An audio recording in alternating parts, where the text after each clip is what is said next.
Our first guest is Michael Herrera, who witnessed a human trafficking operation in Indonesia where UFOs were involved.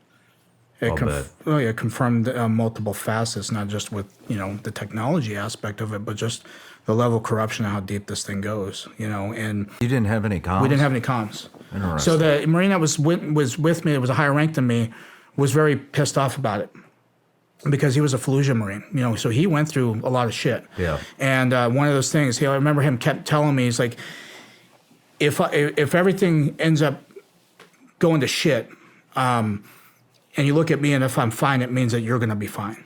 And I remember him telling us all that in the stick, and he's a good Marine. He's a very outstanding guy. I learned a lot from him during my time in.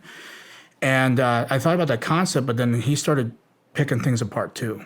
And he wasn't very comfortable with that. But luckily the thing is that we were still relatively, close enough to the LZ, because when the bird was supposed to land, because obviously they were coming in, dropping the supplies, and they'd bank off.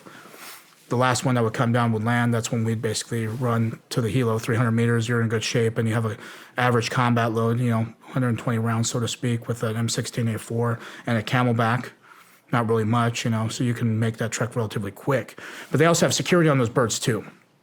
With the flight crew, with the gunners on the sides, they had 50s on them.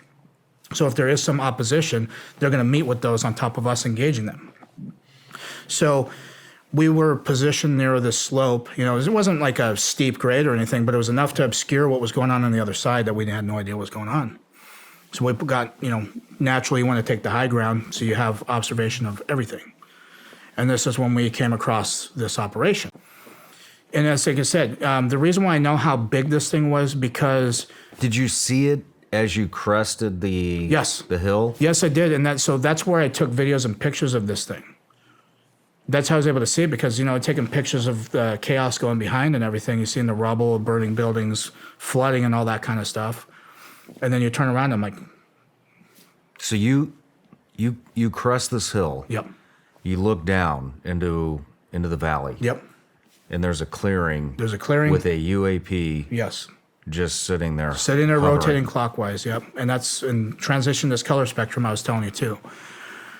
And that's why it's something that stuck out. It's not a building, It's not something that you're used to seeing. Maybe topside it could have looked like a building or something that, I don't know. I don't have that perspective. I wasn't a pilot or anything. But I can tell you from our point of view, it's something that it looked very unnatural and abnormal. And that's what got our curiosity to go investigate this. How close did you get? To the craft? To the craft. Roughly 200 meters, 150, 200.